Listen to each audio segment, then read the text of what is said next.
Hello friends, welcome to Shruti's food lab. ഇന്ന് നമ്മൾ ഉണ്ടാക്കാൻ പോകുന്നത് എണ്ണയൊന്നും ചേർക്കാതെ അടിപൊളിയായിട്ട് ഒരു ചിക്കൻ ഫ്രൈ ആണ്. അപ്പോൾ റെസിപ്പിയിലേക്ക് പോകുന്നതിന് മുമ്പായിട്ട് നമ്മുടെ ഈ ചാനൽ ആദ്യമായിട്ട് കാണുന്നവരുണ്ടെങ്കിൽ സബ്സ്ക്രൈബ് ചെയ്യാൻ മറക്കരുത്. സൈഡിലുള്ള ബെൽ ബട്ടൺ കൂടി എനേബിൾ ചെയ്തിട്ടുണ്ടെങ്കിൽ നമ്മുടെ ലേറ്റസ്റ്റ് വീഡിയോസിൻ്റെ എല്ലാം നോട്ടിഫിക്കേഷൻ നിങ്ങളുടെ ഫോണിൽ ലഭിക്കുന്നതായിരിക്കും. ചിക്കൻ ഫ്രൈ ഉണ്ടാക്കാൻ വേണ്ടിയിട്ട് ഞാനിവിടെ 500 ഗ്രാം ചിക്കൻ നന്നായിട്ട് കട്ട് ചെയ്ത് ക്ലീൻ ചെയ്തെടുത്ത് വെച്ചിട്ടുണ്ട്. ഇതിന് നമുക്ക് സൈഡിലേക്ക് മാറ്റി വെച്ചിട്ട് ഇതിൻ്റെ അരപ്പ് പ്രിപ്പയർ ചെയ്യാം.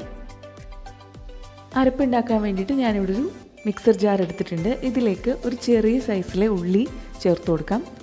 10 അല്ലി വെളുത്തുള്ളിയും ഒരു ചെറിയ കഷ്ണം ഇഞ്ചിയും കൂടി ഇതിലേക്ക് ഇട്ട് കൊടുക്കാം.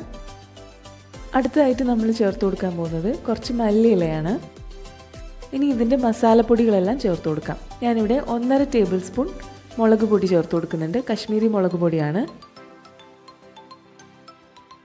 3/4 ടേബിൾ സ്പൂൺ മല്ലിപ്പൊടി, 1/2 ടീസ്പൂൺ കുരുമുളക് പൊടി, 1/4 ടീസ്പൂൺ മഞ്ഞൾപ്പൊടി,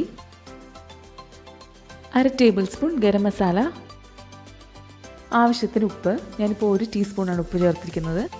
ഇനി ഇതിലേക്ക് 1/2 ടേബിൾ സ്പൂൺ നാരങ്ങാ നീരും കൂടി ചേർത്ത് നമുക്ക് നന്നായിട്ടൊന്ന് അരച്ചെടുക്കാം. ഇപ്പം നന്നായിട്ട് ഇത് അരച്ചെടുത്തിട്ടുണ്ട്. ഇനി ഇത് നമുക്ക് ചിക്കനിലേക്ക് നന്നായിട്ട് പുരട്ടി കൊടുക്കാം. മസാലയൊക്കെ നന്നായിട്ട് ചിക്കനിൽ പുരട്ടി കൊടുത്തിട്ടുണ്ട്. ഇതിനി ഒരു 15 മിനിറ്റ് ഫ്രിഡ്ജിൽ വെച്ചൊന്ന് മാരിനേറ്റ് ചെയ്ത ശേഷം നമുക്ക് എണ്ണയില്ലാതെ പൊരിച്ചെടുക്കാം. 15 മിനിറ്റ് കഴിയുമ്പോൾ ഒരു പാൻ ചൂടാക്കുക. ഇതിലേക്ക് 1/2 കപ്പ് നല്ല കട്ടിയുള്ള തേങ്ങാപ്പാൽ ഒഴിച്ചു കൊടുക്കാം. അപ്പോൾ നമ്മൾ എണ്ണ ചേർക്കുന്നില്ലാത്തതുകൊണ്ട് തേങ്ങാപ്പാൽ ഉപയോഗിച്ചാണ് നമ്മൾ ചിക്കൻ ഫ്രൈ ചെയ്തെടുക്കാൻ പോകുന്നത്. തേങ്ങാപ്പാൽ ഒന്ന് ചെറുതായിട്ട് ചൂടായി വരുമ്പോഴേക്കും നമുക്കിതിലേക്ക് നേരത്തെ മാരിനേറ്റ് ചെയ്ത് വെച്ച ചിക്കൻ പീസസ് ചേർത്ത് കൊടുക്കാം.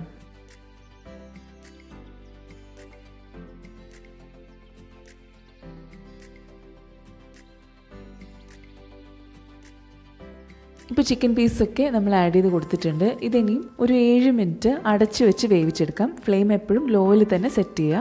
അതുപോലെ നോൺ സ്റ്റിക്ക് പാൻ യൂസ് ചെയ്യുന്നതാണ് നല്ലത്. അടിക്ക് പിടിക്കുന്നുള്ള ടെൻഷനൊന്നും വേണ്ട. 7 മിനിറ്റ് കഴിയുമ്പോൾ നമുക്ക് ചിക്കൻ ഒന്ന് മറിച്ചിട്ട് കൊടുക്കാം.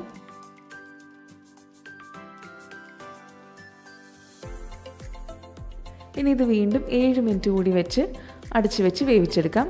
ലോ ഫ്ലെയിമിൽ തന്നെ ഇടാൻ ശ്രദ്ധിക്കുക.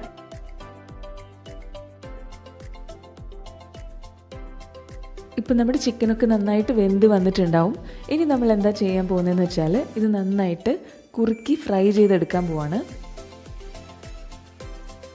ഫ്ലെയിം മീഡിയമിൽ സെറ്റ് ചെയ്ത് ഇതിങ്ങനെ ഇടയ്ക്കിടയ്ക്ക് മിക്സ് ചെയ്തുകൊണ്ടേയിരിക്കാം. ഇപ്പോൾ ഗ്രേവി നന്നായിട്ട് കുറുകി വരുന്നുണ്ട്. ഇപ്പം നമുക്ക് കാണാം തേങ്ങാപ്പാലിൽ നിന്നുള്ള വെളിച്ചെണ്ണ ഇറങ്ങുന്നത്. അപ്പോൾ ഈ ഒരു എണ്ണയും കൊണ്ടിട്ടാണ് ഇതിങ്ങനെ ഫ്രൈ ആവുന്നത്. ഇപ്പോൾ തേങ്ങാപ്പാൽ നന്നായിട്ട് കുറുകി വന്നിട്ടുണ്ട്. ചിക്കനിൽ മസാലയൊക്കെ നന്നായിട്ട് പിടിച്ചിട്ടുണ്ട്.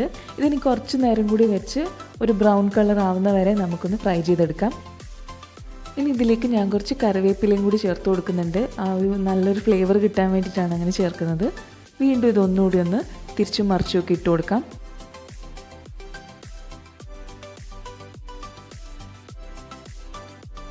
ഇപ്പോൾ നമ്മുടെ ചിക്കൻ ഫ്രൈ റെഡി ആയിട്ടുണ്ട്. ഇനി ഫ്ലെയിം ഓഫ് ചെയ്ത് കൊടുക്കാം. എണ്ണയൊന്നും ചേർക്കാത്തതുകൊണ്ട് നമുക്കൊരു ടെൻഷൻ ഉണ്ടാവും ചിലപ്പോൾ ടേസ്റ്റ് ഉണ്ടാവുമോ എന്നുള്ള കാര്യത്തിൽ. പക്ഷേ എണ്ണ ചേർക്കുന്നതിലും നല്ല ടേസ്റ്റാണ് തേങ്ങാപ്പാലൊക്കെ വരുന്നത് കൊണ്ട്. അപ്പോൾ എല്ലാവരും ഇത് വീട്ടിലൊന്ന് ട്രൈ ചെയ്ത് നോക്കുക, അഭിപ്രായങ്ങൾ പറയുക. അപ്പോൾ ഇന്നത്തെ റെസിപ്പി എല്ലാവർക്കും ഇഷ്ടമായി എന്ന് വിശ്വസിക്കുന്നു. ഇനി മറ്റൊരു റെസിപ്പി ആയിട്ട് പിന്നീട് കാണാം.